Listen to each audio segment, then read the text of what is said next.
We believe in creating a home that is user design centric and provides ample storage spaces.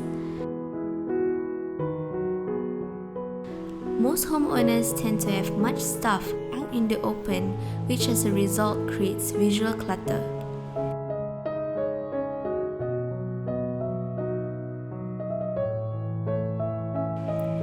The way to go about doing this is to first work hard to get our thinking clean. To create simple solutions for complicated situations.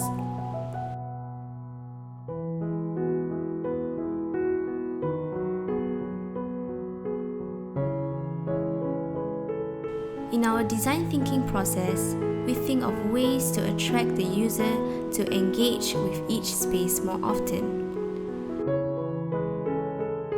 It is one small initial step that will have a large impact. In this home here, you can see that everything in this home has its place and purpose.